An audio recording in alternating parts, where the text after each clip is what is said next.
Accident. তবে ওনার মাথায় যদি হেলমেটটা থাকতো তাহলে হয়তো ব্যাপারটা এত সিরিয়াস নাও হতে পারতো। এই বিষয়টাও একজন স্বাস্থ্যকর্মী হিসাবে এই বিষয়টাও আপনি যদি নিজে ফলো করেন তখন আপনি অন্যদেরকেও এটা দিতে পারবেন। এটাও তো স্বাস্থ্য বিষয়ক একটা পরামর্শ, তাই নয় কি? জি, অবশ্যই। মাননীয় প্রধানমন্ত্রী গত সপ্তাহে উপজেলা পর্যায়ে হাম রুবেলা টিকাদান কার্যক্রম পরিদর্শন করতে গিয়ে উপজেলার ব্যবহৃত সরকারি গাড়িটি তেল ও চালকের বরাদ্দ না থাকায় বেসরকারি মোটরসাইকেল নিয়ে মাঠ পরিদর্শনে যান। পথিমধ্যে মারাত্মক দুর্ঘটনায় আহত হয়ে তিনি এখন জীবন মৃত্যুর সন্ধিক্ষণে ঢাকার নিউরোসায়েন্স হাসপাতালের আইসিইউতে চিকিৎসারত। মাননীয় প্রধানমন্ত্রী 90-এর দশক হতে চলে আসা সেক্টর প্রোগ্রাম হঠাৎ বন্ধ করে দেওয়ায় এই সরকারি গাড়িগুলোর থাকা সত্ত্বেও আমাদের তেল এবং গাড়ি চালকের বরাদ্দ নেই, যার কারণে এই ধরনের দুর্ঘটনা প্রায়ই ঘটে এবং প্রাথমিক স্বাস্থ্যসেবার যেই পরিদর্শন কার্যক্রমও ব্যাহত হয়।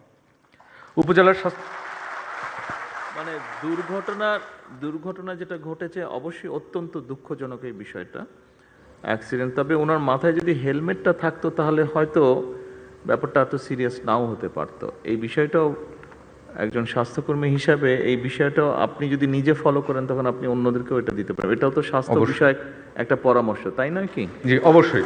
মাননীয় প্রধানমন্ত্রী অবশ্যই মোটরসাইকেলে থাকলে হেলমেট পরাটা বোধহয় খুব জরুরি। জি। উপজেলার স্বাস্থ্য ব্যবস্থা তদারকির জন্য ব্যবহৃত গাড়ি ও ড্রাইভারদের টিওএনডি ভুক্তকরণের ব্যবস্থা গ্রহণ। রাজস্ব খাতে গাড়িগুলো যদি টিওএনডি অন্তর্ভুক্ত হয় সেক্ষেত্রে হয়তো তেল এবং ড্রাইভারের বরাদ্দটা সহজ হবে এবং কিছু উপজেলায় এখনও গাড়ি পাওয়া যায়নি, 48টির মতো উপজেলায়, সেগুলোর ব্যবস্থা নিলে ভালো হয়।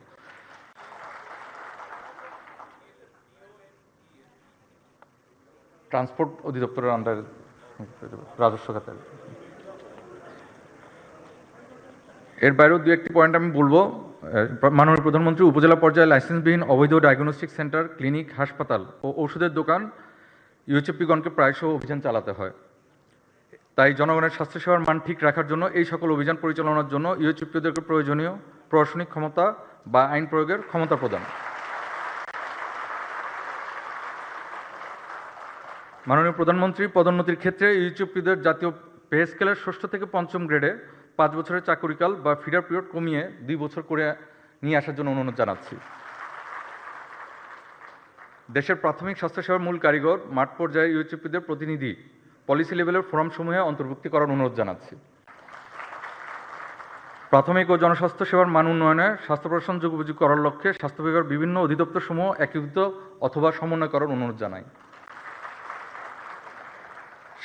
এ পর্যায়ে আমার বক্তব্য একেবারেই শেষ। শুধুমাত্র ধন্যবাদ জানাবো স্বাস্থ্যমন্ত্রী এবং প্রতিমন্ত্রী মহোদয়কে ধন্যবাদ জানাচ্ছি যে ওনারা আকস্মিক পরিদর্শনসমূহ করছে, যার কারণে ঝিমিয়ে পড়া যে স্বাস্থ্য ব্যবস্থাপনা সেগুলো আসলে এখন গতি পাচ্ছে এবং আমরাও এমপাওয়ার্ড হচ্ছি। মাননীয় প্রধানমন্ত্রী বিভিন্ন যে আমাদের কর্মচারী বা কর্মকর্তারা আছেন তারাও সময় নির্ধারণ করছে, সময় মতো আসছেন। মাননীয় প্রধানমন্ত্রী আপনাকে শতব্যস্ততার মাঝেও স্বল্প সময় মাঠ পর্যায়ের প্রাথমিক স্বাস্থ্যসেবার কারিগর ইউএচএফপিদের সমন্বয়ে উপস্থিত হয়েছেন, এজন্য ইউএচএফপিদের পক্ষ থেকে আপনাকে প্রাণঢালা অভিনন্দন জানাচ্ছি এবং পরিশেষে প্রতি বছর এই ইউএচএফপি সম্মেলন করবার জন্য আয়োজন করার জন্য আর্জি জানাই।